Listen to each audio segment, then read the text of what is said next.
But it's human nature to fear the unusual. Perhaps I am a man. I have a name.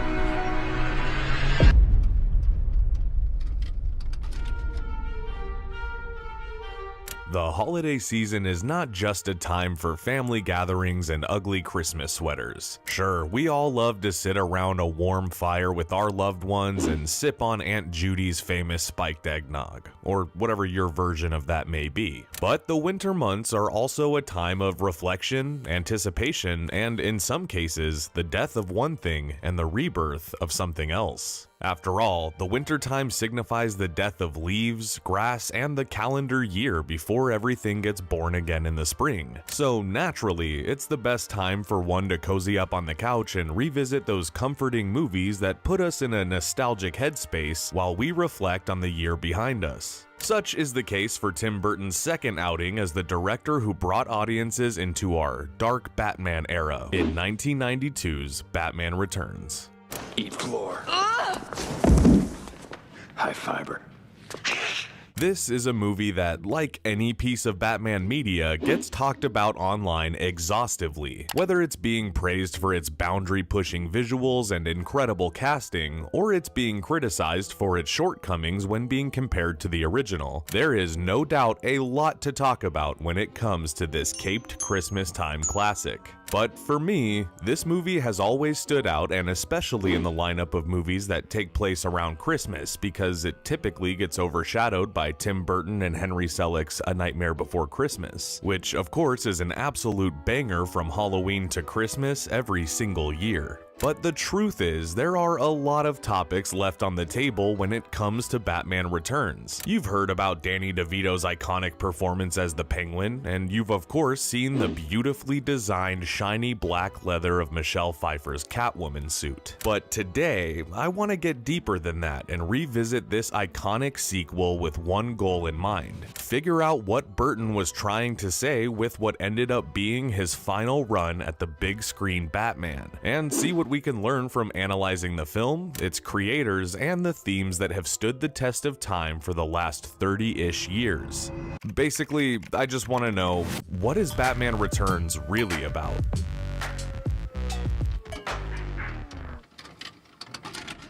Batman Returns is Tim Burton's 1992 film which continues the story of Bruce Wayne and his darkly dreary city full of eccentric criminals. In this one, we see much of the film from the perspective of the Penguin, Catwoman, and of course the big guy himself. The film is a direct sequel to 1989's Batman, which established a Gotham City that leaned heavily into Burton's classic aesthetic sensibilities. In this film, the deep and dark gothic sets are even further on display, with the entire movie having a gorgeous, crisp, contrasting composition.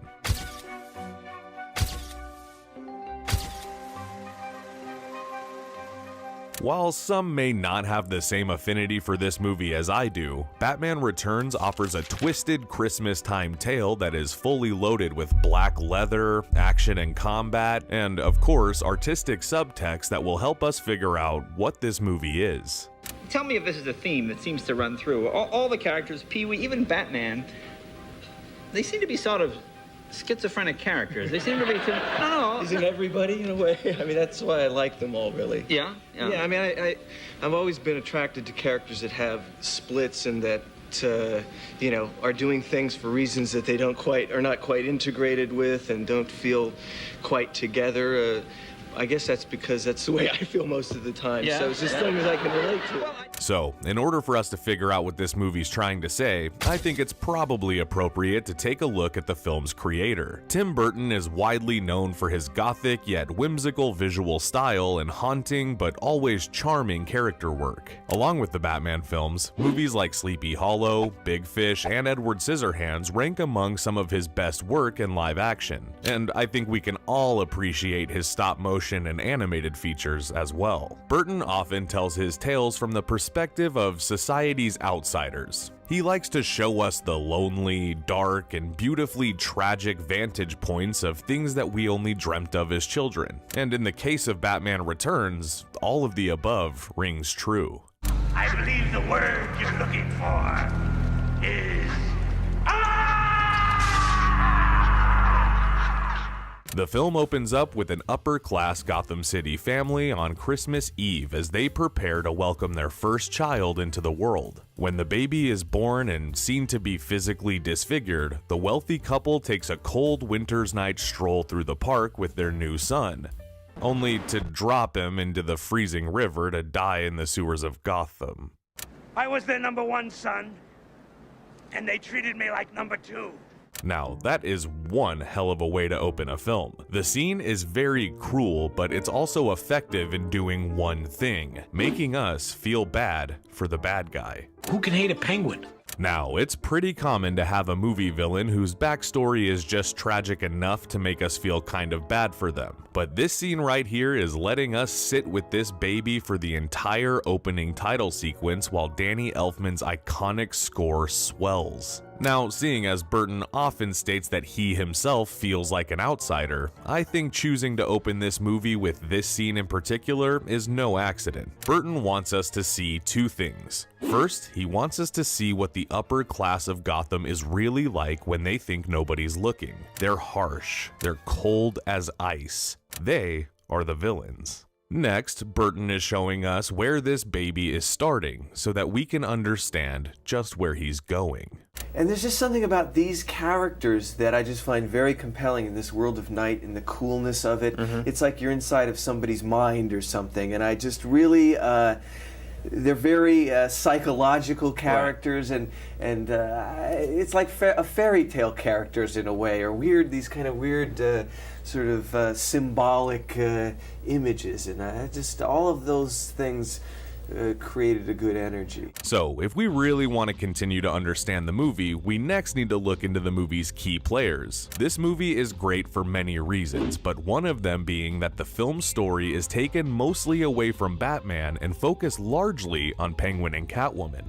To destroy Batman, we must first turn him into what he hates the most, namely us. Now, I love a good Batman-centered story as much as the next guy, but I also think that sometimes Batman is a character that is more powerful in the side pocket of his rogues. Penguin's thing is that he originally just wants to find his parents, but when he kidnaps a powerful Gotham industrialist named Max Schreck, the two cut a deal to use Schreck's political pull to bring Penguin up from the sewers and rise to power as the mayor of Gotham. This is important to note because the theory I'm forming has quite a bit to do with that plotline. You drive a hard bargain, Maxie. All right, I'll be mayor. The movie also gives us a full origin for Selina Kyle, or Catwoman. She's a shy, self-conscious Gothamite who works as Max Schreck's personal assistant. Her deal is just that she was at the wrong place at the wrong time and ends up being pushed out of a window by Schreck to keep his company's secrets safe. When she's revived by some magical cats in an alleyway, she's reborn as an anarchic and acrobatic cat burglar who has it out for the system that failed her. How can you be so mean to someone so meaningless? She suffers being in a man's world and all of the Suppressed rage.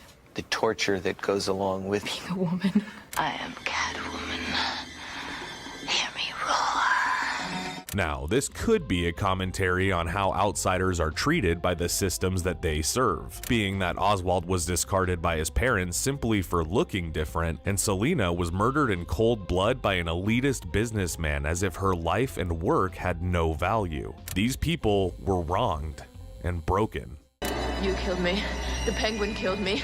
Batman killed me. That's 3 lives down. You got enough in there to finish me off? Now, Penguin's way of processing his abandonment is that he wants to use Max's resources to become mayor. It's kind of like a if you can't join them, rule them sort of thing. He felt like he was never good enough for his own family, so he'll do whatever it takes to prove to the world that he is worthy of the same love as everyone else. None of your characters, even Edward Scissorhands, any of those, they don't seem to have any superpowers. They don't seem to be people that can win, screwed up people. Screwed up people. That's their superpowers. That's what attracts you to them, is that?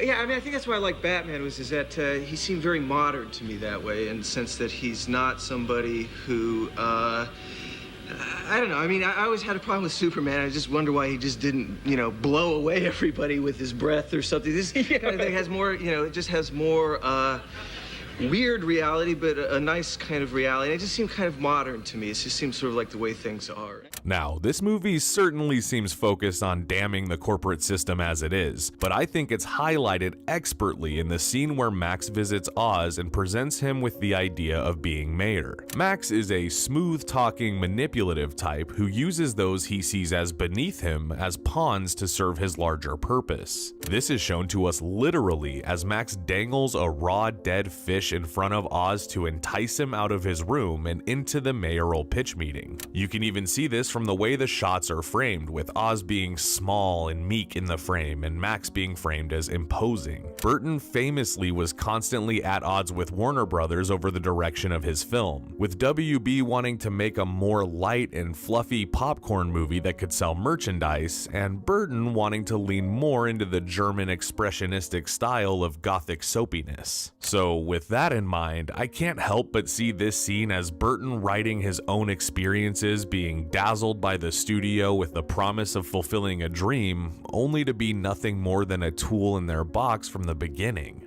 Batman 1 was really the first big movie that I ever did, and I think any director will tell you, you can never fully prepare for the weird sense, the abstract sense of pressure that comes with that. I think that it's just there's more money, there's more things, and it just gets bigger. It becomes a bigger, weirder animal. And I felt about the first Batman I actually basically just didn't feel like I do on other movies that I've worked on. And I was just out to I love the material, and I just wanted to feel about the material like I do about the other movies. So I think there was a couple of new characters in Batman Returns, and I felt like I had a bit more grasp on it, and just wanted to make it another movie and a better movie. And I felt there was new elements that would make it fresh and different that way. Now, as for Batman's involvement in the story, he is similarly broken like Selina and Oz, but we all know his story. In this film, Bruce is really facing a much more personal battle than previously. I mean, sure, he still needs to kick some ass and save the city, but he also needs to save Selina and Oz in ways that will challenge him as Batman and as Bruce Wayne. You got kind of a dark side, don't you? No darker than yours, Bruce. See, Batman represents justice and looking out for the little guy. His whole purpose is to be a symbol of hope for a better Gotham and to save those that the system has failed. So while Batman wants to help these two, Bruce Wayne is in the very demographic that they both resent. Well, maybe not Selina.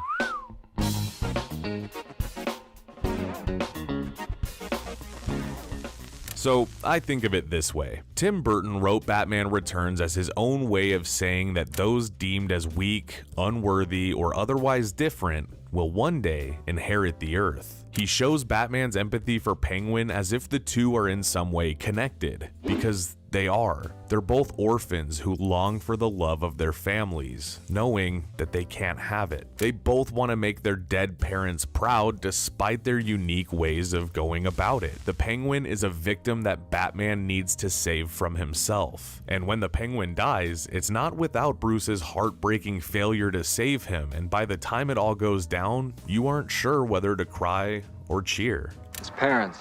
Again, this scene direct from Gotham Plaza, where we have just witnessed the emergence I hope he finds him. Bruce and Selina's relationship is a little bit different. Bruce Wayne is at odds with Max Schreck over the regulations of Schreck's factories. He's a common enemy for all of the players in the movie, but especially for Bruce and Selina. There's a scene midway through the film where Batman confronts Catwoman on a rooftop, and she says this line. Who's the man behind the bat? Maybe you can help me find the woman behind the cat. Well, that's exactly what happens when Bruce takes off his mask and Wait a minute. Where did his black eye makeup go? Why are you dressed up like Batman? Because he is Batman, you moron. So, Bruce eventually does reveal his identity to Selina. And why? Because he wants to help her understand who she is by showing her who he really is. The two share a duality that is increasingly hard to reconcile, much like the duality of being an artist with a vision and competing with yourself to conform to the demands of the greater system. So when we look at all of these characters, we see one who will do anything to rule the elite, one that will do anything to destroy the elite, and one who wants to save them all from letting their own tragedies define them. Three people with three understandable perspectives who are seemingly at odds with each other, but are all connected by one simple truth. They're all freaks. I mistook me for somebody else. Sorry. You mean mistook me? I mistook me. Yeah. Batman Returns is a lot of things, but this Christmas, I got something more from it than I usually do. I learned that despite the tragedies that we all go through, and despite being used, jaded, and jerked around from life from time to time, it's never too late to make the right choices and follow what you know in your heart is the right thing to do, and occasionally saving the city from the very system that it serves. Meow.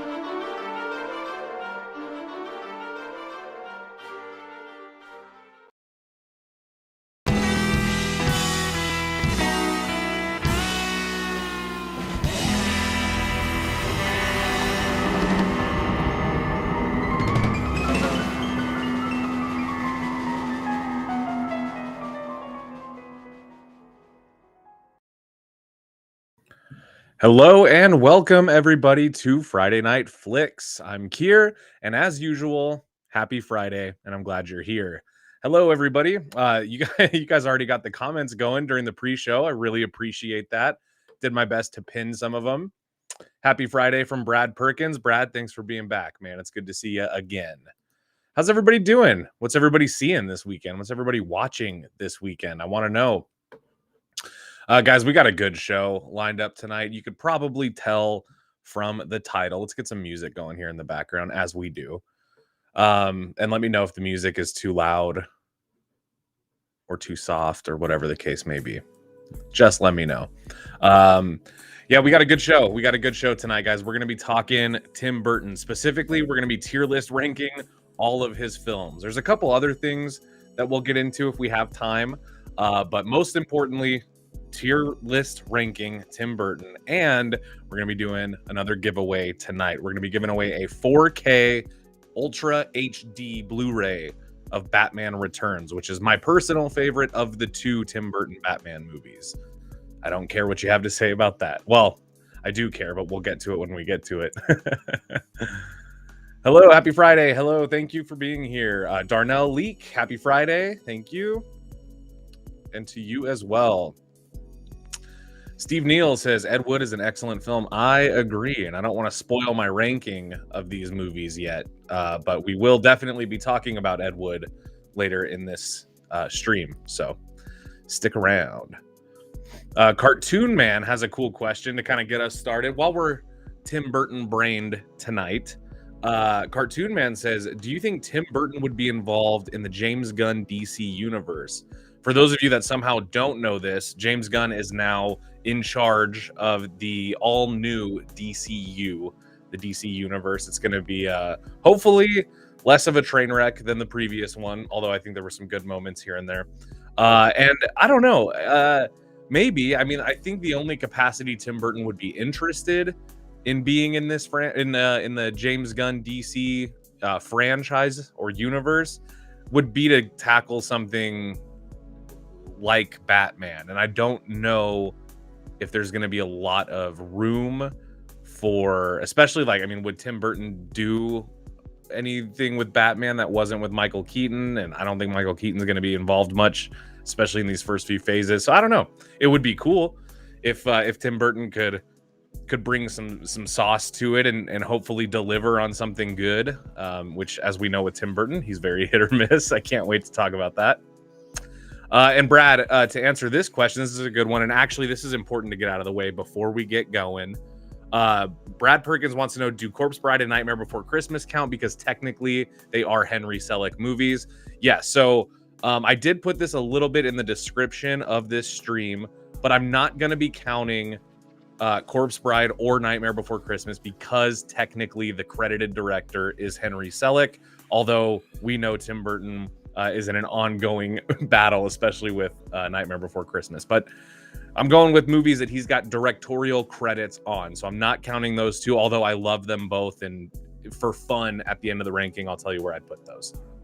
How about that?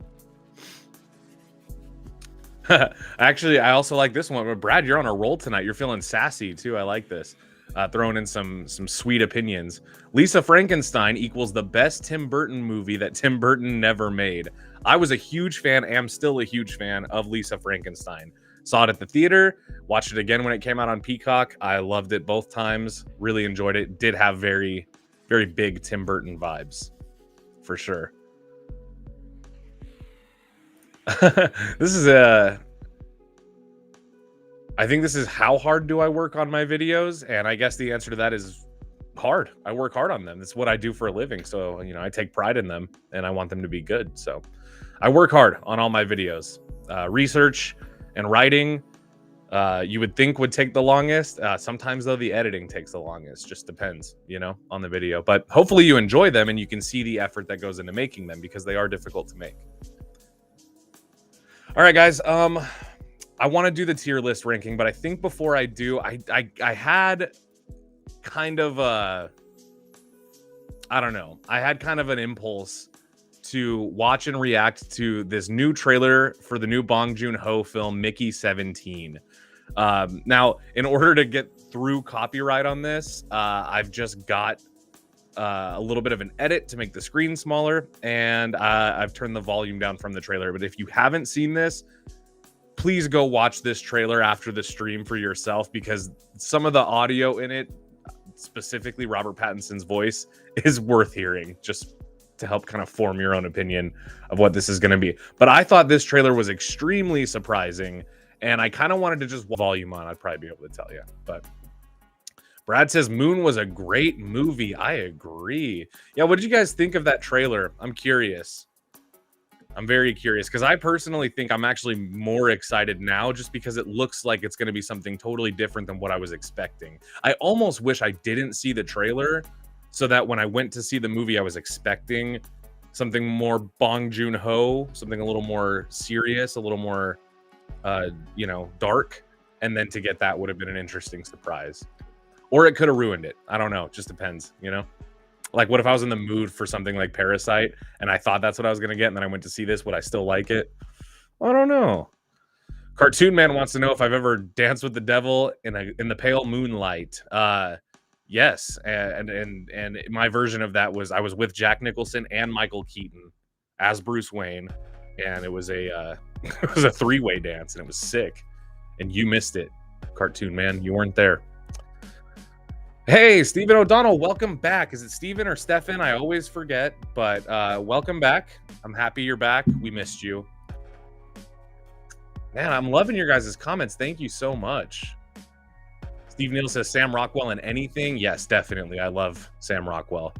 However, yeah, his shine part in, isn't he the guy in the Ninja Turtles movie? Either the first one or the second one, where he goes, "You got any cigarettes?" And then Sam Rockwell goes, "Regular or menthol?" I think that's what you're talking about. So funny. Mr. Bucket Man? Mr. Bucket Man. Robert's voice in the trailer is much different from Batman. Oh, yeah. This is what you get when Robert Pattinson plays Batman. And this is what you get when Robert Pattinson plays Mickey. He went from Archer to Peter Griffin. I don't know if Bumbray's in the chat. Chris, if you're in the chat, Chris Bumbray, make yourself known. All right, guys, but let's keep it moving. We got a lot of movies on this tier list that we're going to be talking about. So Here's what I want, okay? Comments wise, here's what I think is going to be important. We're going to be taking these movies one at a time. Let's try. I'm going to try to only pin comments about the movie I'm talking about at the moment, because I don't want to keep getting ahead of myself. And you guys know me. If I see a comment that distracts me, I will go on a tangent. And I don't know if we have time for that, okay? So, wait, hold on. Speaking of tangents, I have to know.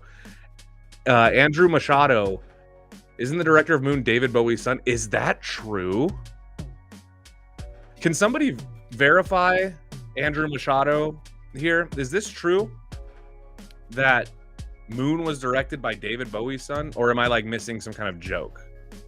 Because if so, oh no, apparently that is true. Sick. Very cool. I love David Bowie. So does Lance. So Lance, if you're watching this, there's an Easter egg for you. All right, guys. So we're going to get into the tier list. But before we do, if you're not familiar with Tim Burton, I don't know what the fuck rock you've been living under. He's kind of a legend. I will say his filmography, like many great directors, has some ups and downs. And I think this is going to be an interesting tier list for a couple of reasons. The big one being, this is going to be a tier list with a lot of variety, because Tim Burton has made some of my favorite movies that I cherish and love and adore. And he's also made some movies that I would consider nearly unwatchable. There have been both. And kind of everything in between. So we've got categories we're going to be talking about. But throughout all this, I don't want to be having this conversation alone. So what I will ask is, while I want you guys to mainly keep your comments to whatever movie we're talking about at the moment, feel free. If something, if you want to chime in, if you hate one of my takes, or if you love it and you agree, or you want to add or expand to it, please feel free. Let's get the comments really going during this one, because it's gonna be boring if it's just me telling you guys what my ranking is. I would like to at least get your perspectives. Oh wow, so apparently the same guy who directed Moon, Bowie's son, we now know, also directed the Warcraft movie.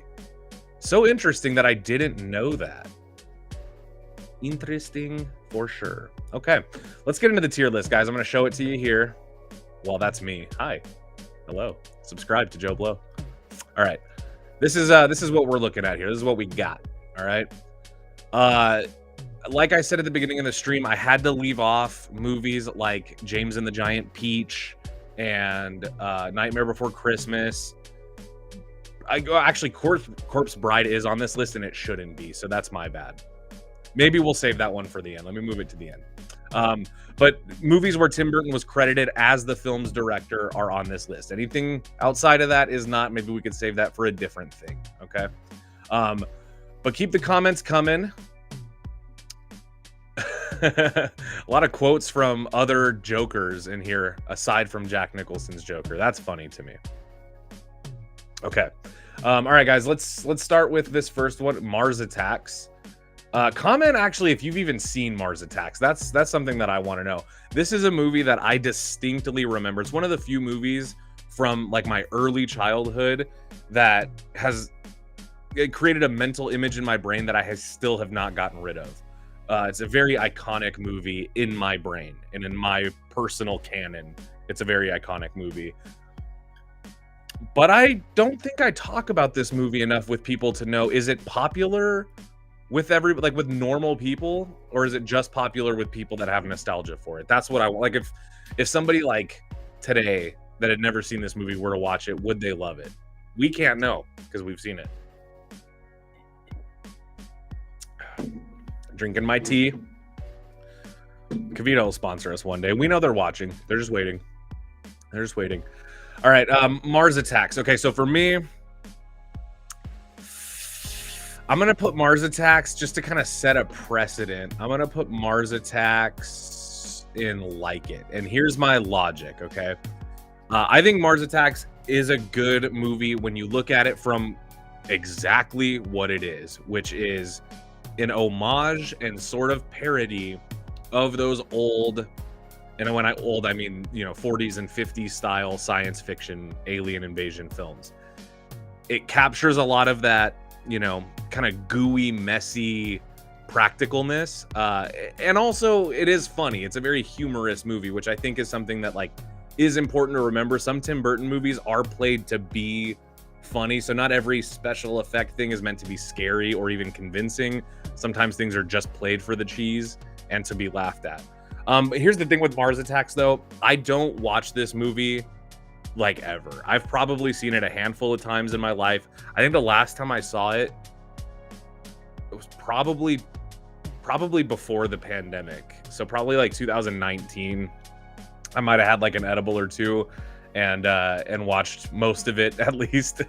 And I enjoy it, but I don't think it's one that I really ever get the sense to go back and watch. It also feels like Tim Burton still hadn't found that Tim Burton style, which I'm not saying is not a good thing, because in some of these cases, the less Tim Burton, the better. But yeah, I don't know. That one to me, totally middle of the road. Hopefully none of you take too much offense to that. Hopefully this is nobody's favorite movie and I just shit all over it by not putting it in the best. Oh, let me go over the categories too with you guys. Got to go over them categories. At the very top, we have the best. Okay, these are going to be the ones that I would not want to live without. Okay, like Desert Island.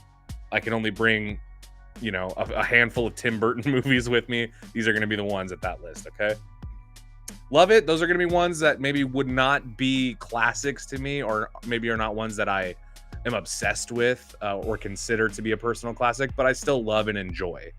Like It, that's exactly Mars Attacks. That's going to be like, I've seen it. Maybe I've seen it more than once. I've enjoyed it. I do enjoy it, but I'm not thinking about that movie as much. I'm not going back and rewatching it as much. Not for me are going to be ones that I know have value, but that just don't click in my stupid brain. Okay. And I will tell you guys now that will happen. Okay. And then Hate It. Those are gonna be movies that aren't they're not just not for me. Those are gonna be ones that aren't for anybody. And I think that might be a short list, but there are some movies on this list that I truly think just don't waste your time with. You know what I'm saying? Okay. So now that we've got the categories out the way, let's look at the other movies. Now, this is a good one. We should have started with this because I've already seen in the comments so much Batman talk, and this one's going to be an important one to rank. Okay, so we have 1989's Batman. This is, of course, Michael Keaton's debut as Batman. Jack Nicholson as the Joker, who, up until Heath Ledger was the most respected, even over Cesar Romero. And I love this movie. I love this movie so much. I'm going to put it in Love It. And you'll see why. You will see why it doesn't go into best later. But I'm going to put it in Love It. Okay? Here's the thing. For me, and I know, like, Darnell Lee disagrees. I know. I'm probably going to get a lot of this. I know. Look, here. We're already going. Yeah. Keep them coming. I can take it. Listen, I love the 1989 Batman movie. I watch it often. And by often, I mean I probably watch both of the movies, the Tim Burton Batman movies, probably once a year. Honestly, probably once a year. I love them. And the movies both mean an awful lot to me. However, when it comes to me getting my fix of Michael Keaton as Batman, of Tim Burton's Batman universe, I get that fix a little more from Batman Returns. And I think Batman Returns is the better of the two movies in that case. So I'm saving a spot. I don't want to put them on the same level because to me, Batman Returns is a superior film. And I know that that'll get some hate, but that's how I be feeling. And so I got to put Batman in the Love It tier. Now, listen, guys, this is also, I mean, we're talking, it's a spectrum, right? So if you love it, maybe, a few more notches than I do, that's okay. We agree that the movie's amazing, do we not? So, you can razz me, but don't hate me, okay? And yeah, I mean, can we even mention Tim Burton's Batman movies without Danny Elfman and his iconic music? I talked about that in the pre-show video. Danny Elfman's score to the Batman theme song, dun, dun, dun, dun, dun. I love it. And it doesn't get old. I remember I even got juiced when I heard it in, they sampled it in Mallrats in the scene where Silent Bob does the parody of the Batman grappling gun. True, Batman Returns doesn't have Prince, who is, of course, an absolute icon. and is well respected for his contributions to that soundtrack. Ooh. Man, a lot of you guys are saying that 89 is the superior film, which I knew would be the case, but I got to tell you guys, I disagree. One of the first movies you're like in life, that's a great movie to like first. I think my earliest memory was probably like Ghostbusters, probably like a movie that still is one of my favorite ones, you know? All right, guys, let's get back to the list. Want to dazzle you with more of my hot takes. Whew, spicy. Next, we have Miss Peregrine's School for Particular Children. It's a mouthful of a name, and I have seen this movie probably 5-6 times. So I've seen it enough times to know that even though it's very bloated and maybe a little too long, maybe very too long, I still like this movie. And I think it goes right in the middle with Mars Attacks. Now, here's the thing. This again, and Brad, thank you. Thank you. I don't know if you're just kissing my ass, Brad, but if you are, I appreciate it all the same, my man. Oh, you hated Miss Peregrine. Wow. Wow. I like it. I actually think, I mean, I don't love it or anything, but I like it. Here's my justification for Miss Peregrine's School for whatever. This movie is Tim Burton's take on X-Men. And that's like at the base of it, that's what this movie is. It's just a bunch of angsty teenage freaks who learn from an older freak on how to manage their freakiness. And I like that. I mean, I enjoy the movie on that level. And I think the direction is good. I think the special effects are incredibly good for a Tim Burton movie, but also just for a movie that's not a giant Marvel franchise film, it looks really good. The cast is really good. You got Isa Butterfield, you got Tim O'Dowd. Great overall cast. Eva Green.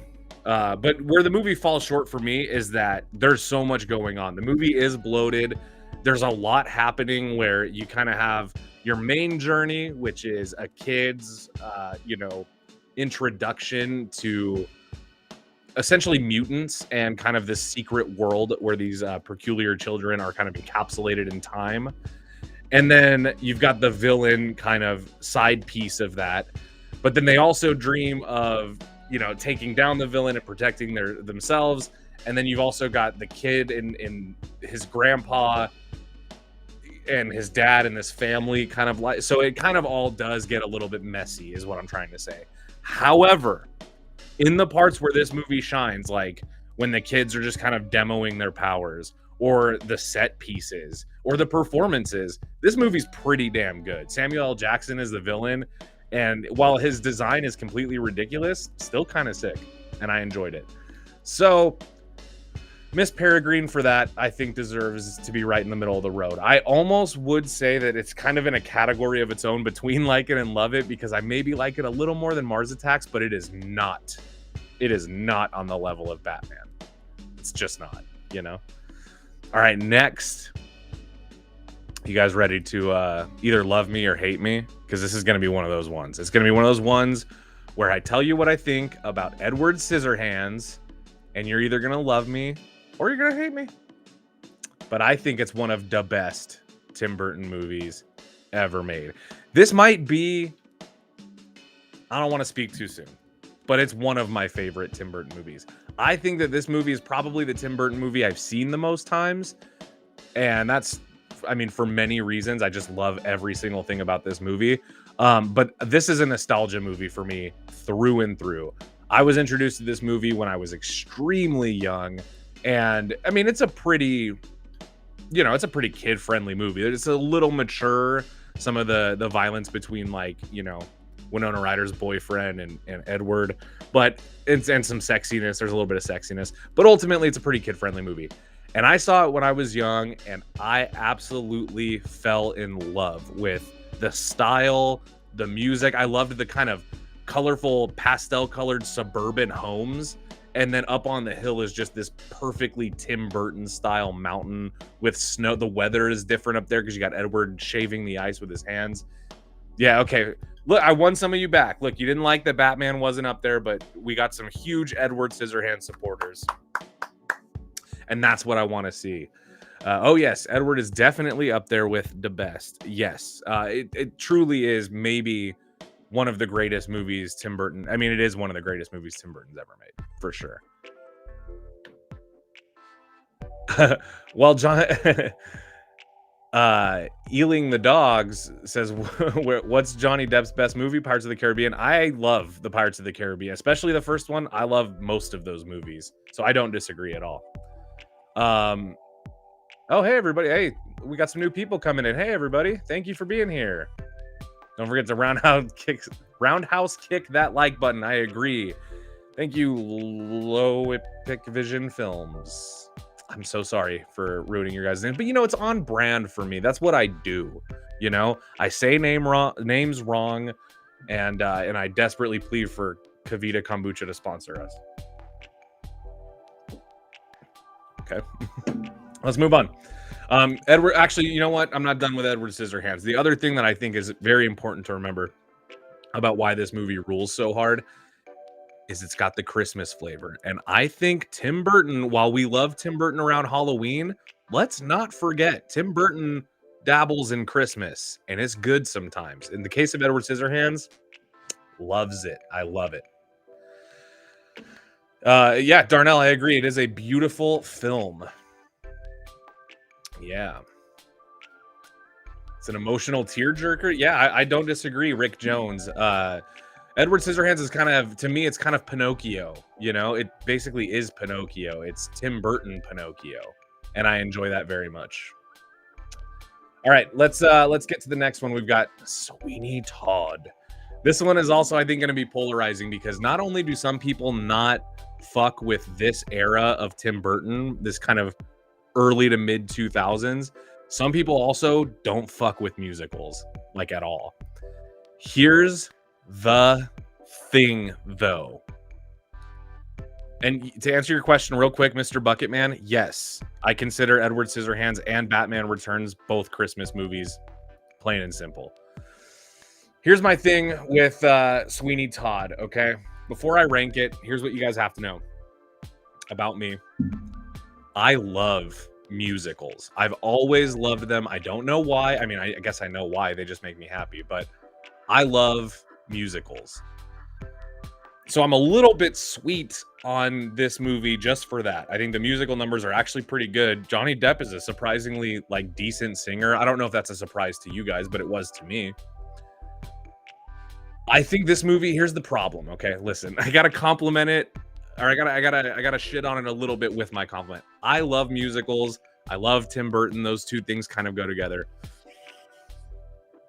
But this movie, admitting that I like it sometimes makes me feel like I'm 14 and this is deep. You know what I mean? Yeah, Grease 2. Actually, Steven, I'm gonna pin that for now because I'm gonna come back to that comment. I feel a little bit, when I say that I like Sweeney Todd, I feel a little bit like an angsty teenager still, okay? And I want you guys to know that in saying that, I have to be honest with myself here. I like Sweeney Todd. And not only do I like it, I would say it's up there with Miss Peregrine, where there's some parts of that movie I really, really love. For example, I love the Sacha Baron Cohen. That's a hard one to say. Sacha Baron Cohen. I love his involvement. I love the character that he plays. I love his musical number. He's silly. I dig it. Is Sweeney Todd Jack the Ripper? Kinda, I guess. Only like maybe even more tactful. I mean, he like owns a place where he does all of his, you know, he's got flyers saying, come get a shave. You know what I'm saying? But I want to come back to Stephen O'Donnell's comment, Grease 2 rocks. It's crazy that you mentioned this.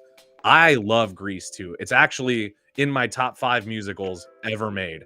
And I'm working on something involving that. So, you know. Did I ever see Cry Baby? Yeah, of course. Of course I saw Cry Baby. That's one of those ones where if you haven't seen it, people tell you that you're not a real Johnny Depp fan or that you don't love movies. So I've seen it and I enjoy it. It's fine. All right, we're going to move on to Sleepy Hollow. Okay, I don't want to lose you guys. But I know some of you love this movie, and I know some of you think it's boring, and I know some of you haven't seen it. I am one of those people where I think this is maybe one of the best. No, I'm going to put it in Love It. I can't put it above Batman. I can't. But I love this movie a lot. This is a regular Halloween watch for me. I love Christopher Walken in this film so much. I mean, I love him in general, but in this movie, he gives me all the creeps that I know. He's like full creep potential Christopher Walken, you know? And there's plenty of movies that do that, like Prophecy. Did you ever see Prophecy? Ooh. The Blues Brothers, does that, I mean, I guess it's a musical, but I don't really count that as a musical. I kind of as like a comedy movie with musical numbers in it. I love the Blues Brothers, though. Always have, always will. It's one of the best SNL movies. Look, we're stuck on Grease 2 now. I don't want to spend too much time on this with you, Steven, but Prowling is not the best Grease song from both movies. I will tell you what is. It's Cool Rider by Michelle Pfeiffer, or Score Tonight, or Reproduction, all from Grease 2. Those are the best, bar none, and the conversation is over. Let's talk about Sleepy Hollow, though. Sleepy Hollow is a great movie. I agree. Here's the thing I liked most about Sleepy Hollow, and I'll blow my picture up bigger so you guys can look at me, not just the tier list. Sleepy Hollow is one of those movies that's kind of all in the atmosphere, whether you like it or not, because it is a very cold and sleepy movie. Like the atmosphere of the movie is either what sells you on it or doesn't. It's a very Tim Burton look, but it's a little bit more realistic. It's a little bit more cold and less whimsical than usual Tim Burton fare. It looks a little more, I hate this word, but it looks a little more grounded. And I don't like the word grounded because I feel like that could be good or bad. Sometimes it sucks if something's too grounded. Sometimes it makes it better if it is. But in this case, it's Tim Burton style, but toned a little bit down on the slider to a little bit more realistic looking. We'll say it that way. And because of it, you don't get the same kind of theatrical, performative Tim Burton. You get a very slow, still kind of quirky, but mostly straightly played Sleepy Hollow. And that's how you have to do something like this. Because the problem with a story like Sleepy Hollow and what you would think would be Tim Burton style is that it would be an invitation to over stylize the hell out of that thing. But he doesn't. It's restrained. It's nice. It plays really well. It's just a subdued, clean, family-friendly-ish horror movie. I mean, there's like some rolling heads in there. But if you've seen like Haunted Mansion, I feel like this movie's like that, just a little darker or something, you know?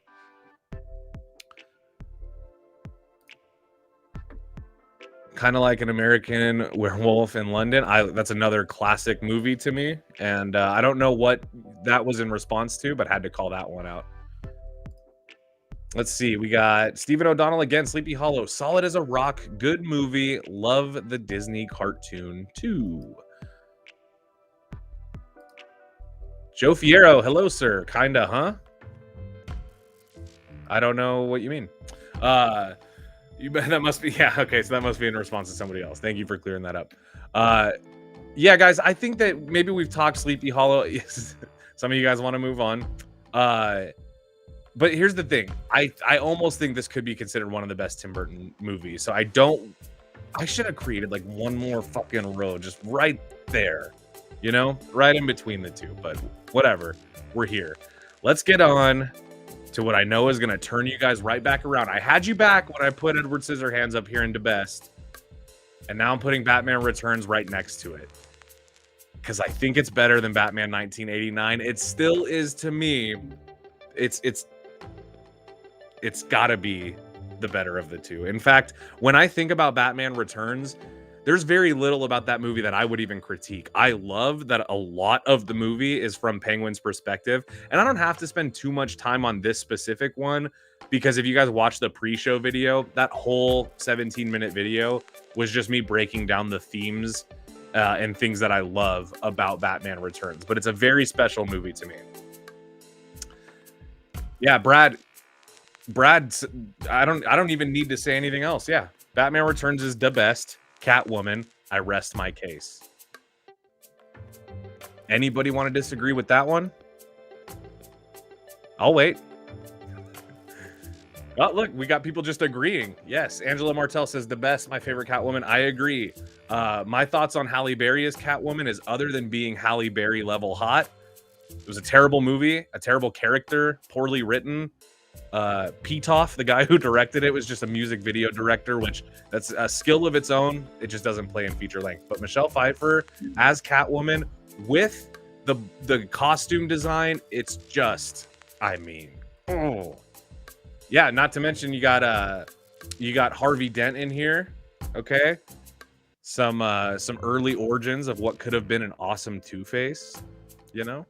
So I think Batman Returns to me is a better movie. I like the way that the movie adds new characters, new perspectives. I love the fact that it's set around Christmas time. I love the themes of the bad guys and the good guy both just being outsiders that are trying to do what they think is the right thing and prove something to themselves and the people of Gotham.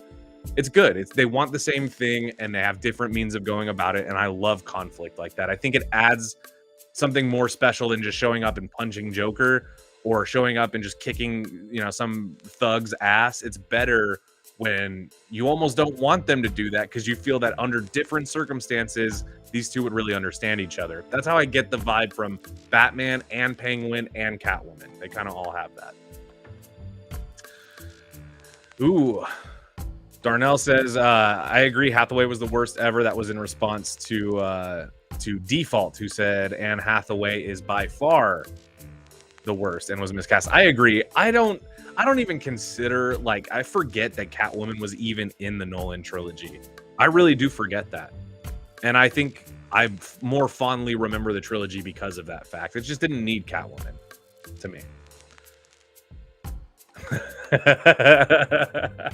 This is the last thing I'll say about it. Only Danny DeVito could deliver the line, "In the duck," with pure menace. And I agree.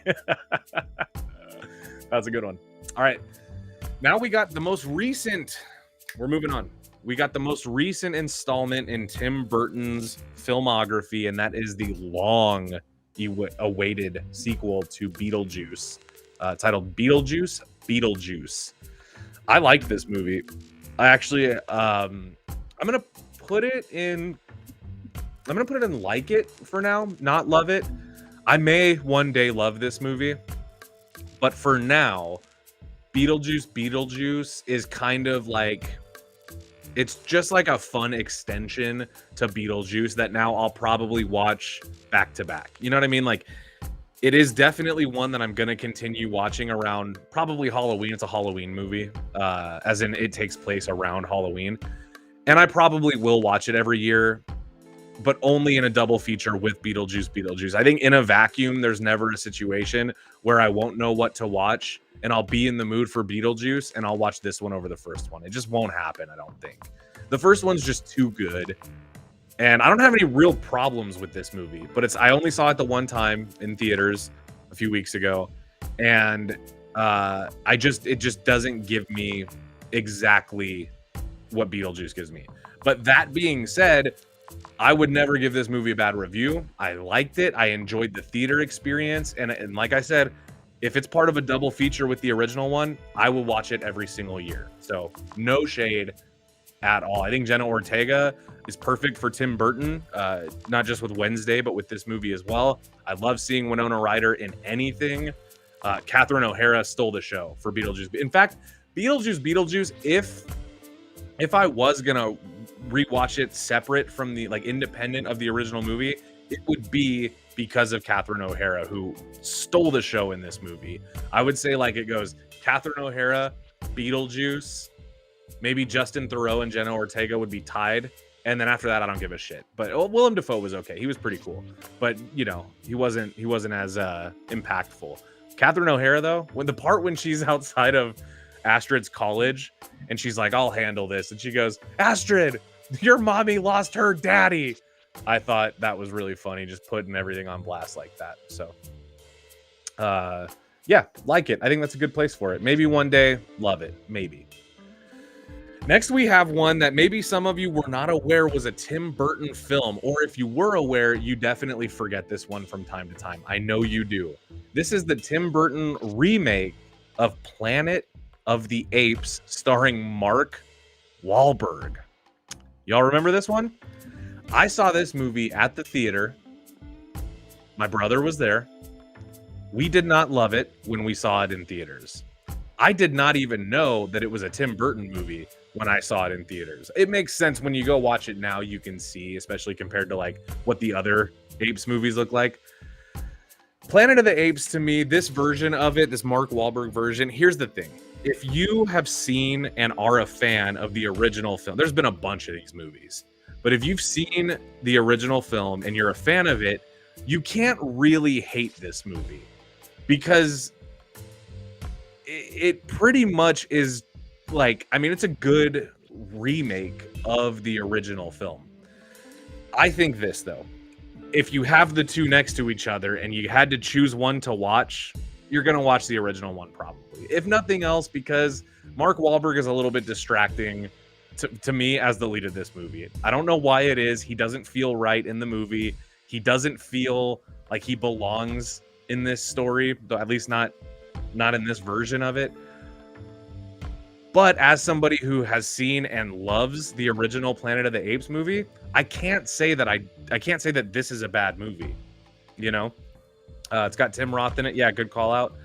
I'm gonna put this one in like it. I actually think it's okay. I don't watch this one nearly as often though. I think this one I've maybe seen just a couple of times, and one of those times being in the theater when I was probably 7 or 8 years old. You know. So, what year did this movie come out? 99 or something? 2001? Something like right around there. Fairly old movie. You can't hate on it. It's just, if you like Planet of the Apes, it's good enough. It's just not my preferred version of the movie. You feel me? All right, next we've got one. This is the movie that you guys have commented about by far the most aside from Batman. And that is Ed Wood. This is a movie that I thought was considered, like, I considered this movie underrated. Like, people aren't talking about it enough, but it seems like at least our Joe Blow fam, the best fam, seems like you guys are fans of this movie. And I'm happy to report I'm not going to let you down. It is one of the best Tim Burton movies ever fucking made. This movie is wild, dude. It's early 90s and it feels like early mid 60s, you know. Darnell Leak says, bro, how old are you? I feel anxious. I don't know. When did Planet of the Apes, Tim Burton's Planet of the Apes, come out? I'm 31. So whatever, you know, however old I would be when that movie came out, that's how old I was when I first saw it. Minister of Darkness says, man, you guys are young, but does it matter anymore, you know? I shouldn't have pinned that comment about Jeffrey Jones. That was an accident. We do not recognize Jeffrey Jones on this channel anymore. He's out. We don't like Jeffrey Jones over here. Ed Wood, though, I mean, the whole cast did a great job. Here's the thing I love about Ed Wood, and I think this is probably the thing everybody loves about it. It's a biopic-ish. It's not completely accurate, but it's a biopic about somebody who's considered like the worst director of all time.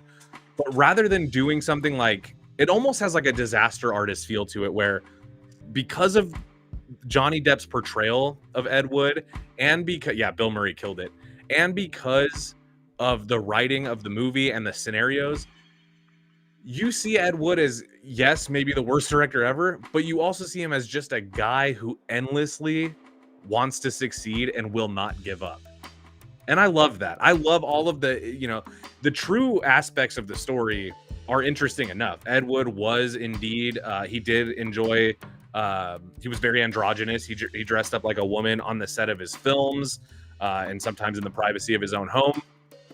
And that kind of stuff, it makes an interesting story about a filmmaker who's that eccentric. But then you add into it kind of the Bela Lugosi stuff, and some of that stuff was true. So when you're seeing it in this wild and wacky movie, you have like the added smile of going, this shit really happened. Some of it really happened like this. And I like that. It's one of those movies that I think you kind of can't go without watching. Everybody should see this movie like once if you love movies. Because just like Be Kind, Rewind, or many other movies, it's a movie about making movies, And I think if you're a film lover, those stories can sometimes be the best ones, like Boogie Nights. You know, it's making different kinds of movies, but that kind of look into the behind the scenes of an industry that you're interested in, that's cool to me. And as a result, I fucking love Ed Wood. It's also one of those movies that, like, when people talk about Tim Burton, nobody brings up on their own, but then if you bring it up, they go, oh yeah, of course. And of course, it's like this one gets forgotten about almost. What? How? You know? We got Nikki Minter. Oh, hey, Nikki, what's up? We got some fellow Joe Blow employees in the house. What's up, Nikki? How you doing? Bella had a sat. Yeah, dude. But the Bela Lugosi stuff in Ed Wood specifically, it's weird when, like, you look at it and supposedly the portrayal of Bela Lugosi wasn't exactly how he always was. Like, there's a scene in Ed Wood where he's, like, talking mad shit about Boris Karloff. And I think the two had no beef in real life. I'm pretty sure they were, like, friends in real life. So we need a movie about critics. Yeah, Quentin Tarantino almost did that for us. Tarantino almost hooked us up with his movie that was going to be called The Film Critic or The Movie Critic, which is now scrapped. It's not happening. So,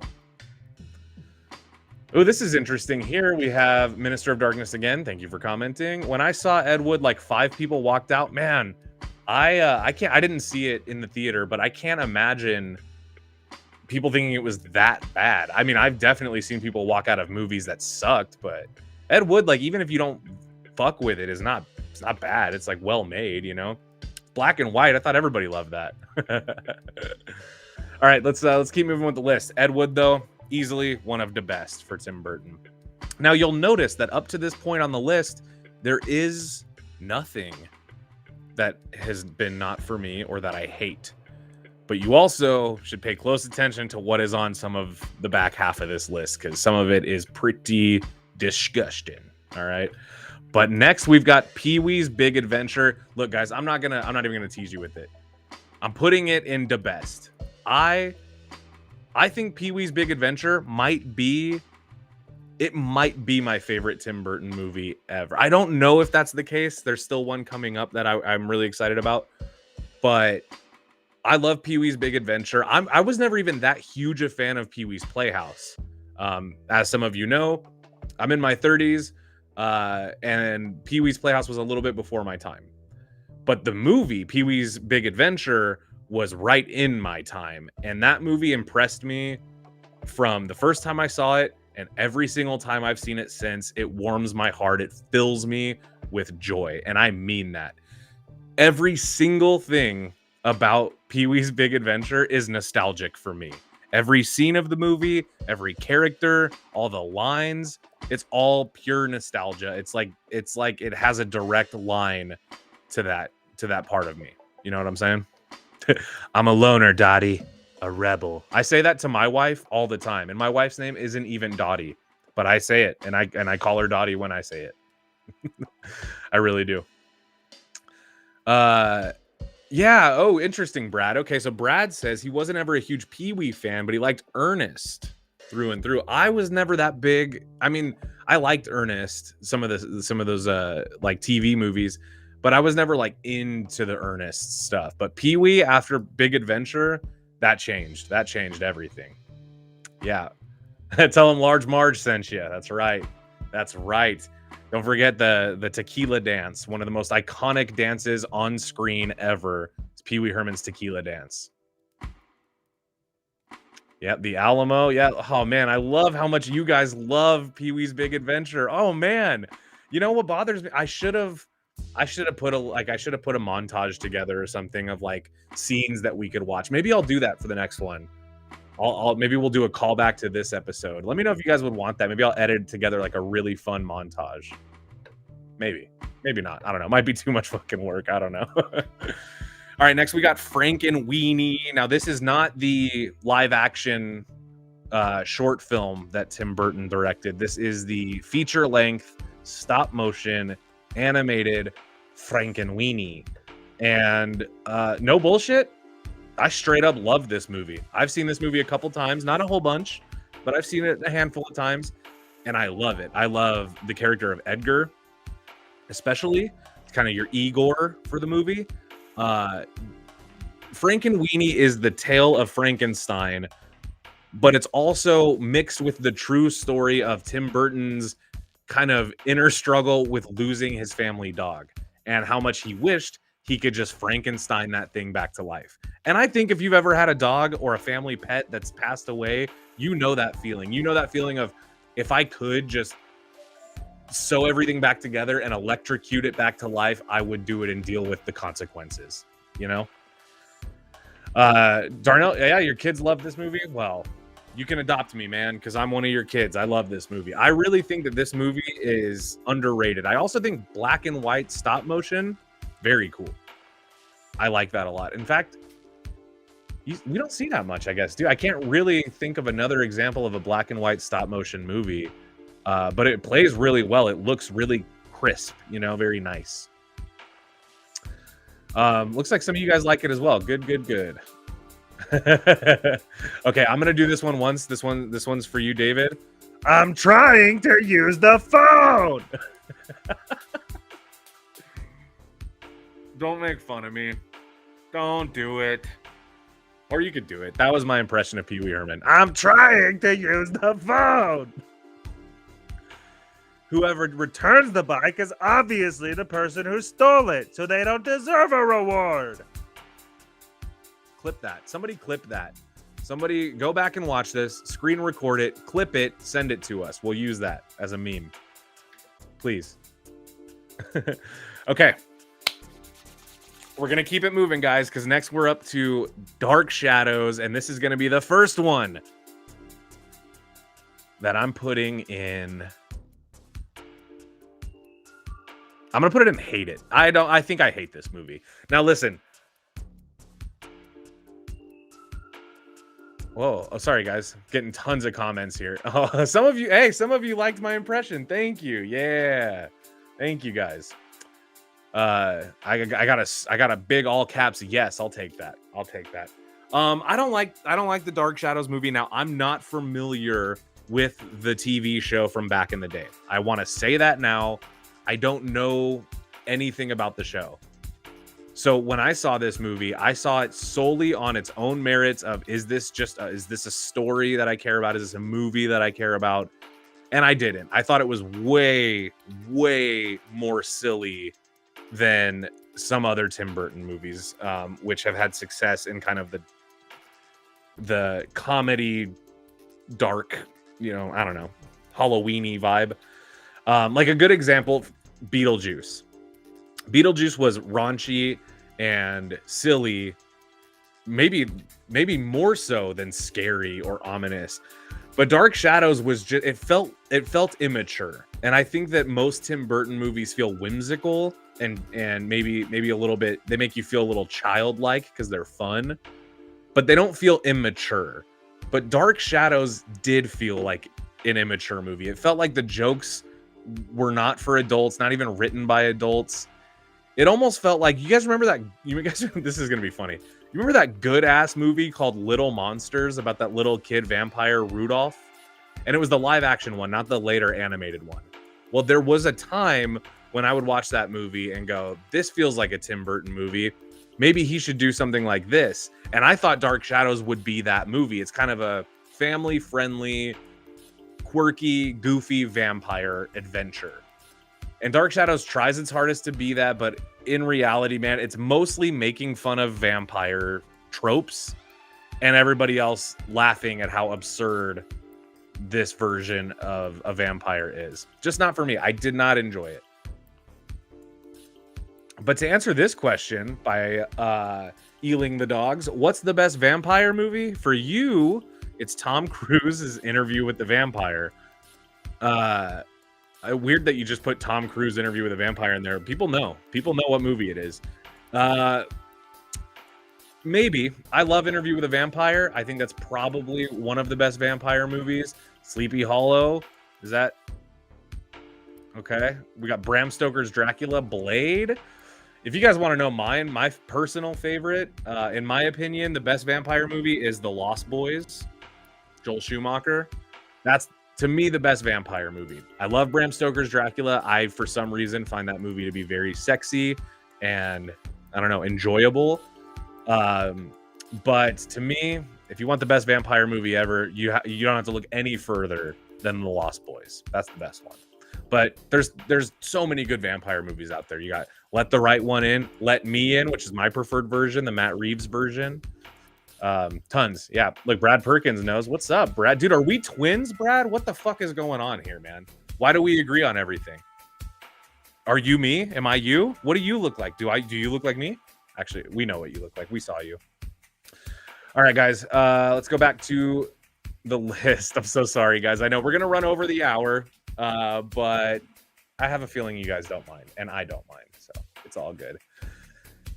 This one will be weird for y'all, but Big Fish, to me, I'm putting directly up into best. This Big Fish is an ideal movie for me. It's adventure, it's comedy, it's whimsical, it's dark, it's got witches, but most importantly, in the midst of all of that, it is romantic. And you guys might not know this about me, but if romance is captivating in a movie, it can easily be one of my favorite elements of a movie. And in Big Fish, the romance between not just Ewan McGregor and what's her name when they were young, but also Jessica Lange and what's his name when they were old. The chemistry between the old actors and the young actors felt like the same people. The story was all about how far you'll go when you love somebody. I truly think Big Fish is one of Tim Burton's best. In fact, when I said Pee-wee was my favorite, the only movie that ties it for my favorite Tim Burton movie is Big Fish. And maybe that's a hot take. I don't actually know. Oh, see, hey, look, we got HusD21 says, I would argue it's Tim Burton's best movie ever. Yeah, you know, think about it. Okay, great cast. Ewan McGregor, you got Danny DeVito in this movie. You got, what's his name, from House of a Thousand Corpses. I mean, you have a pretty stacked cast. Even some people from, you know, like before they were stars, like the dude from Mad Men who was in it, who's awesome. I think that Big Fish kind of does what it takes everything you love about a Tim Burton movie, and then it matures. Like where I thought Dark Shadows was immature, Big Fish feels mature. It almost felt like an Oscar movie. You know, there was just this level. It was fantastical. It was gothic in its own way, but there was just this sweet Forrest Gump style charm to it that I fucking love. Cannot get enough of. It's one of my favorite movies, period. Now, listen, some of you guys hate the movie. I know people personally who think Big Fish is boring. I disagree with that completely. Yes, Miley Cyrus was in Big Fish. She played one of Edward Bloom when he was a little boy. She played one of his friends who went to go visit the witch, to see how they were gonna die. Scary stuff. Yeah, I mean, I know people personally who think this movie's boring. I don't care. Between Big Fish and Pee-wee, if I could only choose two Tim Burton movies to watch ever again, it would be those two movies. Period. Part of me almost thinks I need to not only keep them in this category, but create a new category for like the best of the best, just so you guys know how fucking serious I am. Okay, next we have Big Eyes. This one I'm putting in not for me. Hear me out. I only saw it the one time, and as I understand it, this is also a true story. Tim Burtonified. They spun it, you know, it's a little different than the true story. Some people tell me that this movie is underrated. I think I properly rate it as just not for me.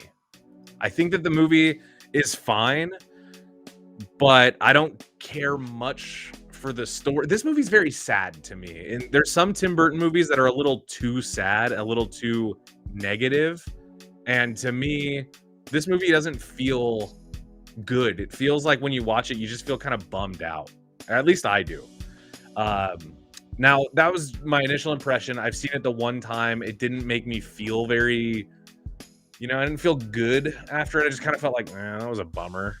And to me, that's, you know, that just is what it is. So, yeah, I agree. Big Fish is incredible. It's the best Tim Burton movie, in my opinion. That one and Pee-wee, I'm telling you guys. Nikki, Tyler, I hope you guys agree. By the way, Nikki and Tyler, hello. Nikki, I said hi to you already, but Tyler, hello. Yes, shame on anybody who doesn't think Big Fish rules, because to me, Danny DeVito playing a circus commentator, a circus announcer. Perfect. Hello, perfect. The perfect Carney. Alistair Campbell says, Big Eye should be near the top. Again, maybe I gotta see it again, but that movie bums me out, man. It's not my favorite. It's not close. It's just not for me. I'm not saying I hate it. It's not like Dark Shadows where I hate it. It's just not my thing. It made me sad. It made me feel sad. Now a movie that I do hate is Alice in Wonderland. Go figure. If you don't like Big Eyes, you probably also don't like Alice in Wonderland, because this movie is also fucking sad. Only worse because it's sad and lame. I don't like this movie. I don't like Johnny Depp as the Mad Hatter in this movie. I don't like Alice in this movie. I guess Tim Burton didn't really direct the sequel, huh? Or didn't. He's not on my list. Anyway, yeah, this movie was not for me. I get why Alice in Wonderland is such a beloved story, because I get that, like, at its core, it's very psychedelic. It's very much an adventure. It has a lot going on with, like, you know, maturing from a girl into a woman, and just there's tons of elements of the story that make it rich, that make it easy to tap into and tell your own version of. But to me, this version of Alice in Wonderland was only made for the aesthetic value of saying Tim Burton, Alice in Wonderland. That's what happened. Because to me, it's curious that, like, when Tim Burton does something, like, he made Edward Scissorhands, one of the greatest movies he's ever made. And that basically was Tim Burton's version of Pinocchio, right? We can agree there. It's basically Tim Burton doing Pinocchio. But then with Alice in Wonderland, and same thing with the next movie on the list, Dumbo, the problem is these are stories that have other iterations, other versions of them that are already loved by people. Edward Scissorhands was its own fresh thing. Sure, it felt like a take on Pinocchio, but it wasn't a Pinocchio movie. It was an Edward Scissorhands movie. That's the problem to me. Zap says that Alice in Wonderland was sexy visually. I disagree. I think if Tim Burton, I mean, he's got a lot of movies that are visually attractive, and even some of them that are sexy. I would say if Tim Burton had one movie that had, like, a sexy aesthetic, well, it's got to be Batman Returns because of Michelle Pfeiffer. Am I right? You know. Also, Christopher Walken's big blue eyes, pretty sexy, pretty hot. Oh, yeah. Sorry, Tyler. I don't know if you're calling me out for the rant or if you're cheering me on for a rant, but I will tell you this. Here's my beef with Alice in Wonderland once and for all. Tim Burton tried to take a story that was known and, even worse, beloved, and he just made it to go, what if I did that, but it looked like a Tim Burton movie? But I didn't change anything to make it suit anything interesting, and I didn't tell it better than it previously was. I only did it for the aesthetic value. I'm not saying the movie doesn't look good, but to me, I don't care if the movie looks good if there's nothing else for me to hold on to. And there wasn't really a performance I cared about. I like Helena Bonham Carter, but even in this movie, it just, none of it worked for me. It all felt wrong. It all felt like a fever dream. So that's my take, okay? And I'm going to leave it at that. We're already past my hour, and I don't want to lead you guys down too much of a tangent before I have a chance to talk about how much I fucking hate Dumbo. What's up? No, just kidding. I mean, I do hate. I'm not going to put it in hate. I actually think... No, I'm going to put it in hate. It's weird. I don't want to say I hated Dumbo because I have only seen it one time. I streamed it on Disney Plus a few years ago. And I didn't really hate it, I guess. I just didn't like it either. I'm putting it in not for me. Fuck it. I don't care. Alice in Wonderland, I've seen enough times to know what I don't like about it. The Dumbo movie, to me, I didn't like the look of Dumbo. That's kind of a big deal. Is that when the movie's about your elephant and I don't like the way your elephant looks in the movie, you got a big fucking problem on your hands, okay? I don't know what the deal was. It kind of had like an ugly Sonic effect with me where I saw it and was like, it's uncanny and I don't like it at all. So, yeah. Oh, Tyler. Yeah, stick around then, buddy. Stick around. If you want to see my take on Charlie, stick around. Nikki didn't even watch Dumbo. Yeah, you didn't really miss anything. You know what I'm saying? Like the movie to me is it just like Alice in Wonderland. It's maybe a little bit more tolerable because Colin Farrell delivers a pretty good performance, I guess. I again only saw it the one time. But where it falls flat is all the same ways that Alice in Wonderland does. It's sad, but it's not interesting, and it looks okay, but it's the story is not quality in comparison to, like, you know, the Dumbo we've heard before.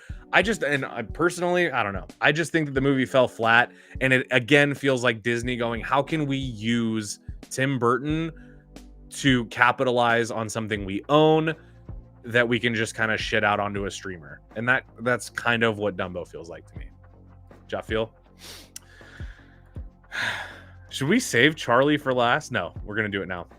I hate it. I'm gonna try not to curse so much. Sorry about that, guys. I don't like this movie. In fact, I do. This is probably the first Tim Burton movie that I ever saw where I straight up was like, I hate this movie and every single thing that it is. I know what you guys are all thinking. Anybody who likes this movie, by the way, I know people who enjoy this movie. I know people who swear by it. Everybody I talk to who likes this movie always tells me the same shit. So I know what some of you guys are going to be thinking. It's always the same thing. It's always, yeah, but it's probably because you love the Gene Wilder Willy Wonka. Yeah, so does everybody, though, first of all. Second of all, it's not because I love that movie that I don't love this one. In fact, I could care less, really, about which version someone else prefers.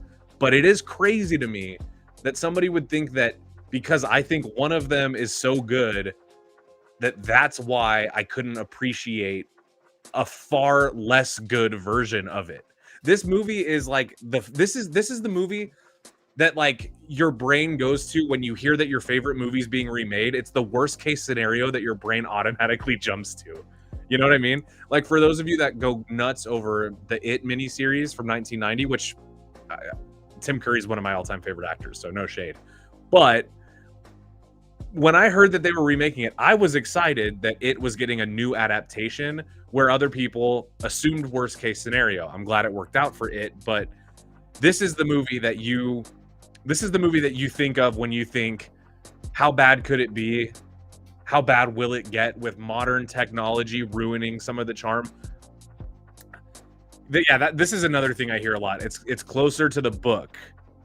But exactly to your point, though, Tyler, but it is still a poor adaptation, and it's silly. I like Roald Dahl. I like the works of Roald Dahl. Nothing against that. This movie's story isn't even my beef with it, because it is essentially the story we all know. It's pretty similar. The problem with Charlie and the Chocolate Factory is Johnny Depp's performance is terrible. His Michael Jackson fucking whatever he's doing, where he's smiling the whole time and he's talking like he's 5 years old. I hate it.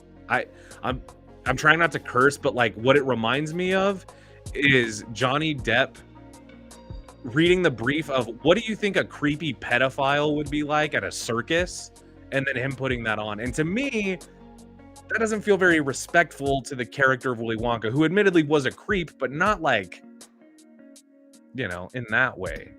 There was a little bit of like, and I think that by exploring some of Willy's trauma, it made the weirdo that he became actually worse, which I think those scenes are kind of in there to help establish why Willy is so eccentric. And instead, all it does is go, you know, you went from that, like, and then you really, I mean, it just makes everybody feel like something went wrong with you way early on, and it went unfixed. So, let's see. Nikki says, it felt awkward to me, not in a good way. It's extremely hard to put Depp's Wonka against Wilder. Yeah, and look, I thought like Chalamet's prequel, I thought it was okay. I didn't really love it, but truthfully, Charlie and the Chocolate Factory is not only the worst, it's my least favorite Tim Burton movie by a lot, by the way. I hate it way worse than I hate Alice in Wonderland, and I definitely hate it more than I hate Dark Shadows. And it has nothing to do with my nostalgia for Gene Wilder's Willy Wonka. It has nothing to do with my respect for the other versions.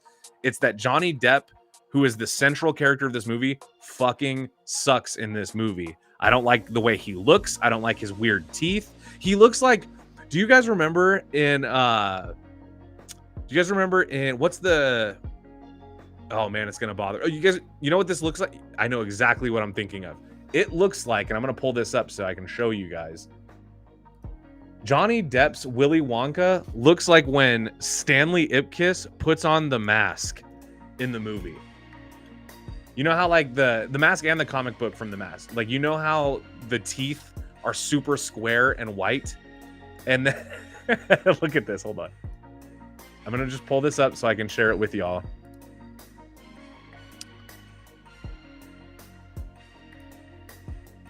Check this out.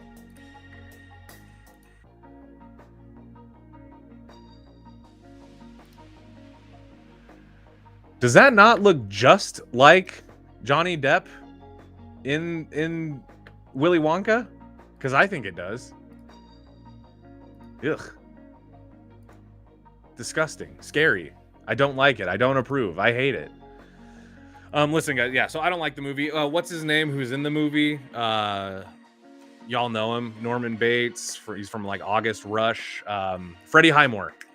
Freddie Highmore's fine too, like as Charlie. I don't have like a lot of beef with like the kids in the movie, I guess.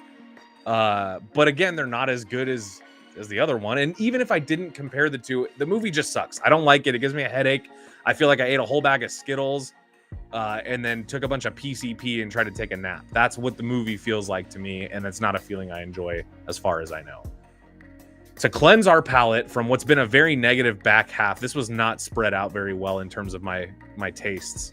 But we've got Beetlejuice, which I'm putting into best. I'm realizing how many Tim Burton movies I truly love. I'm leaving it up there. I think Beetlejuice is definitely one of Tim Burton's, definitely one of his best, but it's also it's a great movie. Beetlejuice is rewatchable. I've talked ad nauseum about this movie and the sequel already. I love it. I love the performances of Gina Davis and Alec Baldwin. Obviously, Winona Ryder, she's a star. She always will be. And Michael Keaton, what else is there to say? Amazing movie, and I loves it. This is a good question. What do I think about everybody saying that Jeremy Allen White should have played a younger Wonka? Yeah, I actually, and I hadn't heard that, to be honest with you, Nikki. I'd not heard that. But I think Jeremy Allen White looks like Gene Wilder, and I think that he's got good acting chops. Absolutely. The character of Willy Wonka would be a weird step for him, but I think that's a challenge that people would embrace. So I agree. Yeah. Okay. I'm glad I put Beetlejuice in the top tier because many of you agree. That's good. And then we also have this comment from Creepy Lava Lamp. Creepy Lava Lamp says, Pee-wee is my favorite Tim Burton movie. You might not have been here earlier on in the stream, but I just wanted to pin your comment so I could tell you personally. Look at me. Creepy Lava Lamp, look at me right now. It's also my favorite Tim Burton movie. That or Big Fish, just so you know. All right. We've got now. Okay, next is Corpse Bride. I think Tim Burton didn't direct this one, but let's talk about where I would put Nightmare Before Christmas, James and the Giant Peach, and this movie, as I consider them still kind of Tim Burton movies, even though he didn't direct them.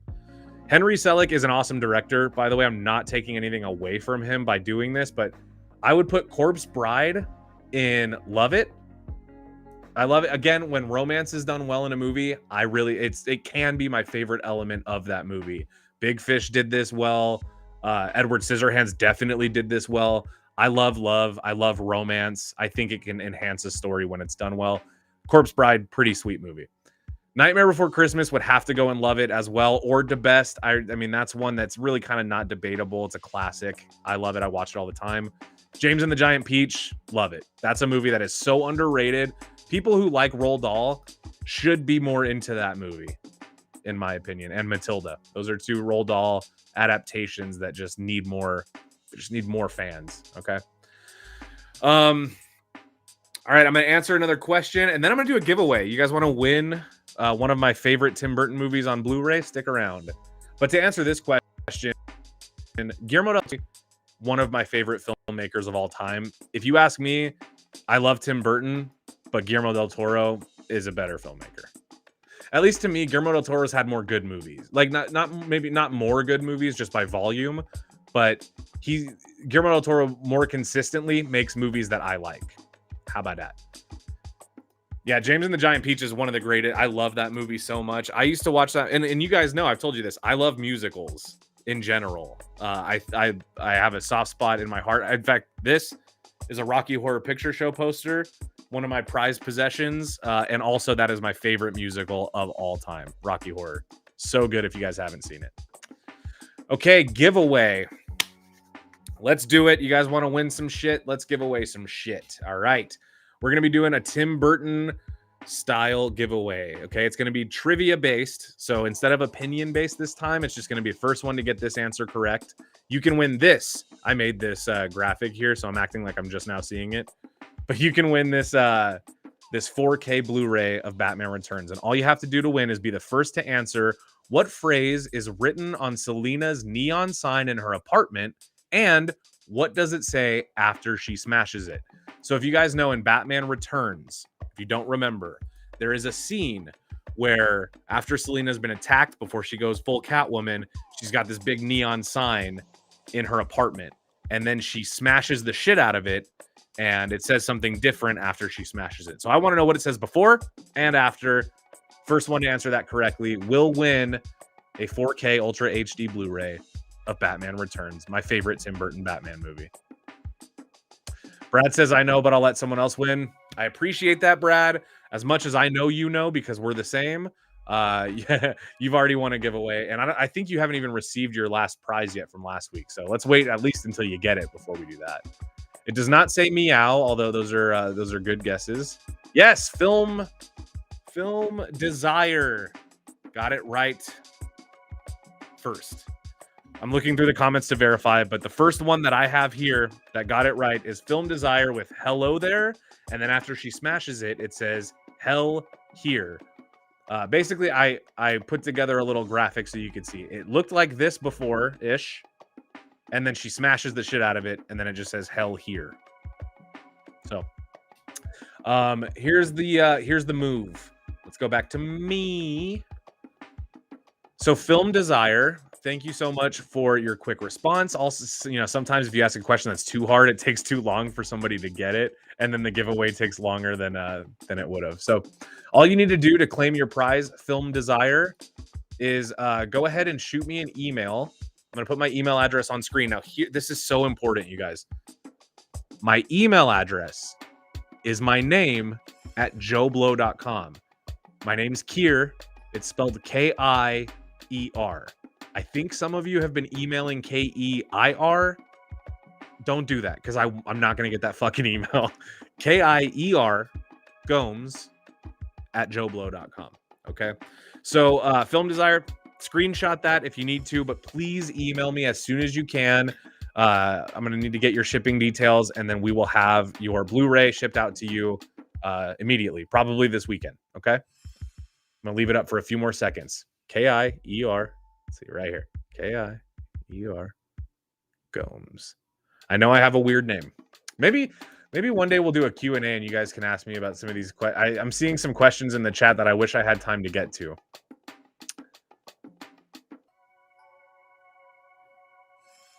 Oh yeah, Mr. Bucketman, you were close in second place. You almost were quick enough, man. Next time, Mr. Bucketman. All right, guys. So we did our Tim Burton tier list. Let's pull it up one last time so you guys can see what it looks like. I'm happy with this. Most of the time when I do a tier list on here, I feel good, but there's always things that I would change. I think in this case, I might move some of these around one or two tiers, but in general, I feel very good about where we're at. I also think, just to give you guys an idea of what I think is the most underrated Tim Burton movie, I would have said it was Ed Wood, but y'all love Ed Wood. I love Ed Wood, so it's not underrated here. I would say, you know what? I'm gonna say I think Planet of the Apes and Miss Peregrine get more hate than they deserve, because they're both good movies, especially Planet of the Apes. It's pretty good, check it out. It's fine. Okay. We did a giveaway. We talked about the Mickey 17 trailer. Oh, but yeah, if you guys haven't seen the Mickey 17 trailer, go watch it, because it'll surprise you if you know Bong Joon-ho, it's not what you would think. And I'm curious what y'all think about Robert Pattinson's voice. I kind of like it. It's cool. All right.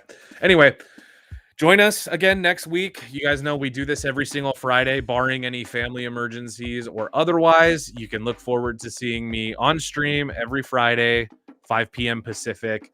You guys, I need this stream as much as you guys do. At the end of the week, it's good to read your guys' comments, interact, and just talk about movies. So if you enjoyed it as much as I did, please make sure you're subscribed to the channel. I would really appreciate a like on this video, and leave us some comments. Let us know what other stuff you'd like to cover on a live stream. They don't have to be tier lists. Those are nice and easy and interactive and fun. But if there's other stuff you guys want to get into, let me know. All right, Film Desire, good. Yes. Okay, so I'm confirming with you right now that you got my email address correct. Okay, so I hope to hear from you, man. I really do. All right, everybody. Good night. Happy Friday. And I love you all. Let's plug some merch and then let's get out of here. You guys can buy your Joe Blow custom tees and mugs at our shop. And I highly recommend you check this out. For those of you that love movies, I say this every week. These are cool shirts for you because they are movie references for movie lovers, but they're kind of an if you know situation. Like this Poltergeist one, it's the TV. It says they're here. It's very cool. I have one of those shirts. And that's one where people that like the Poltergeist will get it. And if people haven't seen it, it just looks like a cool design. So I'm into shit like that. And hopefully you guys are too. And while you're there, if you're picking up a shirt for yourself, pick one up for me as well. You know what I mean? Send it my way. You can sponsor me. All right, guys. Have a good weekend. I will see you next Friday. And in the meantime, make sure you are all subscribed. Thanks for being here. Peace.